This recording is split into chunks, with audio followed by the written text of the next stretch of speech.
ਸੁਬਾਹ ਗਿਆ ਵਾਂ, ਆਟਾ 2 ਕਿਲੋ ਲਿਆਂਦਾ ਜੇ ਤੇ ਉਹ ਸੁਬਾਹ ਖਾ ਲਿਆ ਤੇ ਸ਼ਾਮ ਜੋਗਾ ਹੁਣ ਕੋਈ ਵੀ ਨਹੀਂ ਵੇਹਨੇ ਆਪੇ ਕਿ ਕਿੱਥੋਂ ਲਿਆਣਾ, ਕਿੱਥੋਂ ਲੱਭਣਾ ਹੈ। ਹੁਣ 5-6 ਦਿਨ ਹੋ ਗਏ ਨੇ ਮੇਰੇ ਬੱਚਿਆਂ ਨੂੰ ਦੁੱਧ ਨਹੀਂ ਲੱਭਾ। ਇਹ ਦੁੱਧ ਵਾਲੇ ਬੱਚੇ ਨੇ, ਦੁੱਧ ਪੀਂਦੇ ਨੇ, ਦੁੱਧ ਨਹੀਂ ਲੱਭਾ ਸੀ ਚੀਨੀ ਦੇ ਨਾਲ ਜਿਹੜਾ ਨਾ ਪਾਣੀ ਬਣਾ ਕੇ ਤੇ ਗੁਜ਼ਾਰਾ ਕਰਨੇ ਆ। ਅੱਛਾ, ਬੱਚੇ ਦੁੱਧ ਪੀਣ ਵਾਲੇ ਨੇ ਤੇ ਦੁੱਧ ਵੀ ਨਹੀਂ ਪੂਰਾ ਹੋ ਰਿਹਾ। ਨਹੀਂ ਬਾਈ ਦੁੱਧ ਵੀ ਨਹੀਂ ਸਾਡੇ ਕੋਲ ਲਿਆਇਆ ਜਾਂਦਾ, ਪੈਸੇ ਹੀ ਕੋਈ ਨਹੀਂ ਹੁੰਦੇ। ਮਸਾਂ ਅਸੀਂ ਆ ਆਟਾ ਘਰ ਕਿਰਾਏ ਵਾਲੇ ਜਿਹੜੇ ਜੇ ਉਹ ਮਹੀਨਾ ਨਹੀਂ ਆਂਦਾ ਤੇ ਉੱਤੇ ਚੜੇ ਹੁੰਦੇ ਨੇ ਲਿਆਓ ਕਿਰਾਇਆ। जी बिस्मिल्लाहिर्रहमानिर्रहीम। सारा बनों के साथ मैं हूं खान अली। ਇਹ ਮੇਰੀ ਇੱਕ ਕੋਸ਼ਿਸ਼ ਹੈ ਜਿਹੜੀ ਮੈਂ 5-7 ਸਾਲ ਤੋਂ ਕਰ ਰਿਹਾ ਕਿ ਜਿਹੜਾ ਹੱਕਦਾਰ ਹੈ, ਜਿਹੜਾ ਮਜਬੂਰ ਹੈ, ਉਹਨਾਂ ਤੱਕ ਪਹੁੰਚ ਕੇ ਉਹਨਾਂ ਨੂੰ ਰੋਜ਼ਗਾਰ ਬਣਾ ਕੇ ਦੇਣਾ ਵਾ। ਇਹ ਮੇਰੀ ਕੋਸ਼ਿਸ਼ ਹੈ ਕਿ 6-7 ਸਾਲ ਤੋਂ ਮੈਂ ਕਰ ਰਿਹਾ ਵਾਂ। ਇਹ ਨਹੀਂ ਕਿ ਕੈਮਰੇ ਚੁੱਕੇ ਨੇ ਯਾਰ ਫੈਮਿਲੀ ਦੇ ਘਰਾਂ ਵਿੱਚ ਵੜੇ ਆ, ਲੋ ਜੀ ਫੰਡ ਚੰਦੇ ਜਮ੍ਹਾਂ ਕਰ ਰਿਹਾ। ਕਿਉਂਕਿ ਮੈਂ ਖੁਦ ਵੀ ਇੱਕ ਮਿਹਨਤ ਮਜ਼ਦੂਰੀ ਕਰਨਾ ਵਾ, ਸ਼ਾਇਦ ਲੋਕ ਜਾਣਦੇ ਹੋਣ, ਮੈਂ ਪ੍ਰੈਂਕ ਦੀ ਵੀਡੀਓ ਕਰਨਾ ਵਾ ਤੇ ਉੱਥੇ ਆਪਣੀ ਮਿਹਨਤ ਮਜ਼ਦੂਰੀ ਕਰਨਾ ਵਾ ਕਿ ਹਰ ਫੈਮਿਲੀ ਦੇ ਘਰ ਕੈਮਰੇ ਚੁੱਕ ਕੇ ਨਹੀਂ ਲੈ ਕੇ ਜਾਂਦਾ, ਕੋਈ 5-5 7-7 ਬੰਦੇ ਨਾਲ ਖੜਦਾ ਨਹੀਂ ਮੈਂ। ਮੇਰੀ 6-7 ਸਾਲ ਤੋਂ ਇਹੀ ਕੋਸ਼ਿਸ਼ ਰਹੀ ਹੈ ਕਿ ਯਾਰ ਜਿਹੜਾ ਫੈਮਿਲੀ ਮਜਬੂਰ ਹੈ, ਫੈਮਿਲੀ ਦੀ ਪਰੇਸ਼ਾਨ ਹੈ, ਉਹਨਾਂ ਦੀ ਮਦਦ ਹੋ ਜਾਏ। ਇੱਕ ਵੀਰ ਇਹ ਵੇ, ਇਹਦੀ ਇਤਲਾਹ ਮਿਲੀ, ਇਹਦੇ ਤੱਕ ਅਸੀਂ ਪਹੁੰਚੇ। चंद मिनट की वीडियो वे जिन्हें दोस्त देखने वाले इस वीर से भी दुआ करे जी, और मेरा फेसबुक जो पेज है उत्थे वीडियो लाजमन शेयर करे जी। अस्सलाम वालेकुम जी। वालेकुम सलाम। की नाम है अपना? रिजवान। रिजवान भाई, तुसी अपने बच्चों नाल, बीवी नाल इस मेरी सोशल मीडिया की वीडियो के सामने बैठे हो। देखो ये बनाना साड़ी मजबूरी है, वो इस वजह तो कि कुछ लोगों को भी एक चीज़ की समझ आ जाए कि यार अजकल लोग बहुत ज़्यादा परेशान ने, खास करके पाकिस्तान दे विच बहुत परेशानी है। ਕੀ ਐਸੀ ਮਜਬੂਰੀ ਪੈ ਗਈ ਔਰ ਕੀ ਕੰਮ ਤੁਸੀਂ ਕਰਦੇ ਹੋ ਕਿ ਜਿਹੜਾ ਤੁਸੀਂ ਕੈਮਰੇ ਦੇ ਸਾਹਮਣੇ ਆ ਗਏ? ਕੰਮ ਸਰ ਜੀ ਇਹ ਮਜ਼ਦੂਰੀ ਕਰਦੇ ਜੇ ਮਿਸਤਰੀਆਂ ਦੇ ਨਾਲ, ਇੱਟਾਂ ਸ਼ਿੱਟਾਂ ਦਾ ਕੰਮ ਕਰਨੇ ਆ ਤੇ ਹਫਤੇ ਦੇ ਵਿੱਚ 2-3 ਦਿਹਾੜੀਆਂ ਲੱਭਦੀਆਂ ਨੇ ਤੇ ਉਹ ਵੀ ਠੇਕੇਦਾਰ ਜਿਹੜਾ ਨਾ ਜ਼ਲੀਲ ਕਰਦੇ ਨੇ, ਮਸਲਨ ਕਿ ਸਾਨੂੰ ਨਹੀਂ ਪੂਰੇ ਪੈਸੇ ਨਹੀਂ ਲੱਭਦੇ ਐ ਤੇ ਲਿਹਾਜ਼ਾ ਕਿ ਅਸੀਂ ਇਹ ਸੁਬਾਹ ਮੈਂ ਕੱਲ ਗਿਆ, ਮਤਲਬ ਸੁਬਾਹ ਗਿਆ ਵਾਂ, ਆਟਾ 2 ਕਿਲੋ ਲਿਆਂਦਾ ਜੇ ਤੇ ਉਹ ਸੁਬਾਹ ਖਾ ਲਿਆ ਤੇ ਸ਼ਾਮ ਜੋਗਾ ਹੁਣ ਕੋਈ ਵੀ ਨਹੀਂ ਵੇਹਨੇ ਆਪੇ ਕਿ ਕਿੱਥੋਂ ਲਿਆਣਾ, ਕਿੱਥੋਂ ਲੱਭਣਾ ਹੈ। ਤੇ ਅਪੀਲ ਹੈ ਹੀ ਹੈ ਕਿ ਸਾਡੀ ਜਿਹੜਾ ਨਾ ਮਦਦ ਕੀਤੀ ਜਾਏ ਤੇ ਸਾਡਾ ਕਾਰੋਬਾਰ ਆਪਣਾ ਹੋਏ, ਅਸੀਂ ਆਪਣਾ ਜਿਹੜਾ ਨਾ ਕੰਮ ਖੁੱਲ੍ਹਾ ਕਰ ਸਕੀਏ, ਕਿਸੇ ਦੇ ਮਗਰ ਰੁਲੀਏ ਨਾ। ਸਾਨੂੰ ਪੈਸੇ ਨਹੀਂ ਦਿੰਦੇ ਐ, ਮਜ਼ਦੂਰੀ ਨਹੀਂ ਪੂਰੀ, ਮਸਲਨ ਕਿ ਹੁਣ 5-6 ਦਿਨ ਹੋ ਗਏ ਨੇ ਮੇਰੇ ਬੱਚਿਆਂ ਨੂੰ ਦੁੱਧ ਨਹੀਂ ਲੱਭਾ।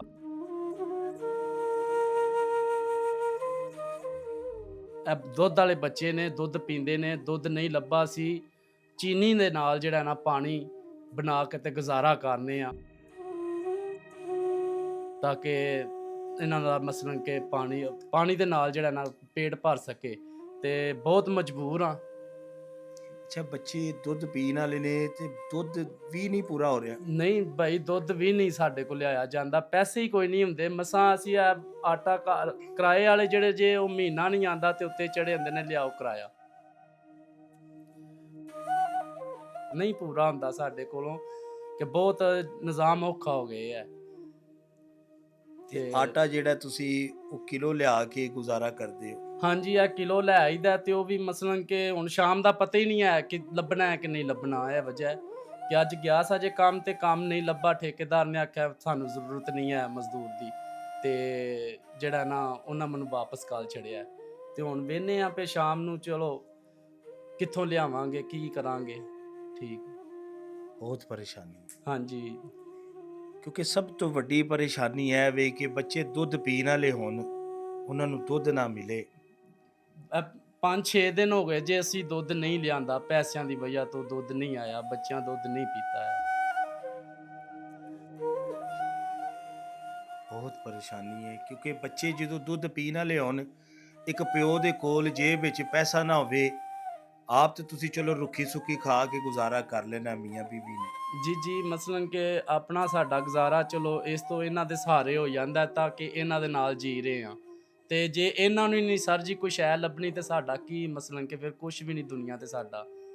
ਜੇ ਬੱਚੇ ਹੀ ਸਾਡੇ ਭੁੱਖੇ ਰਹਿਣੇ ਨੇ ਤੇ ਇਹ ਵਜ੍ਹਾ ਇਹ ਵੇ ਕਿ ਮਸਲਨ ਕਿ ਬਾਹਰ ਜਾਈਦਾ, ਜੇ ਕਿਸੇ ਦਾ ਤਰਲਾ ਲਈਦਾ ਕੋਈ ਨਹੀਂ ਸੁਣਦਾ, ਮਸਲਨ ਕਿ ਆਪਣੀ ਆਪਣੀ ਲਾਈਨ ਦੇ ਵਿੱਚ ਸਭ ਖੁੱਬੇ ਨੇ ਤੇ ਕੰਮ ਵੀ ਜਾਈਦਾ ਨਹੀਂ ਲੱਭਦਾ ਹੈ, ਕੀ ਕਰੀਏ। ਅੱਛਾ ਜੀ, ਤੁਹਾਨੂੰ ਅਗਰ ਕੋਈ ਰੋਜ਼ਗਾਰ ਮੈਂ ਕੋਈ ਫਰੂਟ ਦਾ ਜਾਂ ਸਬਜ਼ੀ ਦਾ ਲਗਾ ਕੇ ਦੇਵਾਂ, ਕਰ ਲਵੋਗੇ ਜੀ ਸਰ, ਕਰ ਲਾਂਗੇ। ਆਪਣੇ ਬੱਚਿਆਂ ਵਾਸਤੇ? जी जी, बच्चों वास्ते ज़रूर सर जी, मेहरबानी है ये तो बहुत, कर लेंगे। ਦੁਆ ਕਰੋਗੇ? हाँ जी सर, आपको दुआएं देंगे। ਕਿਉਂ ਮੇਰੀ ਭੈਣ, ਦੁਆ ਕਰੋਗੇ? ਅਗਰ ਰੋਜ਼ਗਾਰ ਲੱਗ ਜਾਵੇ ਬੱਚਿਆਂ ਵਾਸਤੇ, ਦੁਆ ਕਰੋਗੇ ਸਾਡੇ? ਜੀ। ਇਹ ਫੈਮਿਲੀ ਹੈ ਤੇ 5 ਦਿਨਾਂ ਤੋਂ ਬੱਚਿਆਂ ਨੇ ਦੁੱਧ ਵੀ ਨਹੀਂ ਪੀਤਾ ਤੇ ਪਰੇਸ਼ਾਨ ਹੈ ਮੇਰਾ ਵੀਰ। ਮਿਹਨਤ ਮਜ਼ਦੂਰੀ ਕਰਦਾ ਹੈ ਕਿ ਕਿਰਾਏ ਦਾ ਮਕਾਨ ਹੈ, ਬੱਚੇ ਤੇ ਪਾਲਨੇ ਨੇ ਨਾ। ਤੇ ਉਹ ਲੋਕ ਦੇਖਣ ਵਾਲੇ ਕਿ ਜਿਨ੍ਹਾਂ ਨੇ ਬੜੀਆਂ ਘਰ ਦੇ ਵਿੱਚ ਮੱਝਾਂ ਮੁੱਝਾਂ ਵੀ ਰੱਖੀਆਂ ਨੇ, ਤੇ ਮੱਝਾਂ ਵਾਲਿਆਂ ਨੂੰ ਜ਼ਰਾ ਧਿਆਨ ਜ਼ਰਾ ਇੱਧਰ ਵੀ ਪਾਓ, ਆਪਣੇ ਇਰਦ ਗਿਰਦ ਵੇਖੋ ਕਿ ਜਿਹੜਾ ਕੋਈ ਕਿਰਾਏਦਾਰ ਹੈ ਕੋਈ ਮਾਸਾ ਦੁੱਧ ਦਾ ਘੁੱਟ ਭੇਜ ਦਿਆ ਕਰੋ। ਕੋਈ 50-50 ਕਿੱਲਿਆਂ ਦੇ ਮਾਲਕ ਜਿਹੜੇ ਨੇ, ਖਾਸ ਕਰਕੇ ਪਾਕਿਸਤਾਨ ਵਿੱਚ, ਨਹੀਂ ਕਰਦੇ ਮਦਦ। ਸੱਚੀ ਗੱਲ ਹੈ, ਨਹੀਂ ਕਰਦੇ। 50 ਮੱਝਾਂ ਵੀ ਬੱਜੀਆਂ ਨੇ, ਇੱਕ ਛਿੱਟ ਇਹਨਾਂ ਨੇ ਨਹੀਂ ਦੇਣਾ ਦੁੱਧ ਦੀ। ਖਾਸ ਕਰਕੇ ਚੌਧਰੀ ਬਦਰਾਨ ਜਿਹੜੇ ਜਿੰਨੇ ਵੀ ਨੇ ਸਾਡੇ ਪਾਕਿਸਤਾਨ ਦੇ ਵਿੱਚ ਚੌਧਰੀ ਨੇ, ਜਿਨ੍ਹਾਂ ਨੇ ਗੱਡੀਆਂ ਦੇ ਮਗਰ ਖਾਲੀ ਲਗਾਇਆ ਚੌਧਰੀ, ਤੇ ਮਦਦ ਨਹੀਂ ਕਰਦੇ। ਔਰ ਹਕੀਕਤ ਗੱਲ ਇਹ ਨਹੀਂ ਕਰਦੇ। ਇਹਨਾਂ ਨੂੰ ਨਹੀਂ ਲੱਗੇ ਕਿ ਕੋਈ ਸਾਡਾ ਹਮਸਾਇਆ ਭੁੱਖਾ ਵੇ, ਕੋਈ ਬੱਚੇ ਦੁੱਧ ਵਾਸਤੇ ਬੈਠੇ ਨੇ। ਇਹ ਮੇਰਾ ਵੀਰ ਹੈ ਤੇ ਇਹਦੀ ਮਦਦ ਜ਼ਰੂਰ ਕਰਿਆ ਜੇ, ਅੱਲਾ ਸੋਨੇ ਦੀ ਰਜ਼ਾ ਸੇ, ਰੋਜ਼ਗਾਰ ਆਸੇ। ਤੇ ਵੀਡੀਓ ਨੂੰ ਵੀ ਲਾਜ਼ਮਨ ਮੇਰੇ ਪੇਜ ਤੇ ਸ਼ੇਅਰ ਕਰਿਆ। ਪਾਕਿਸਤਾਨ ਜ਼ਿੰਦਾਬਾਦ।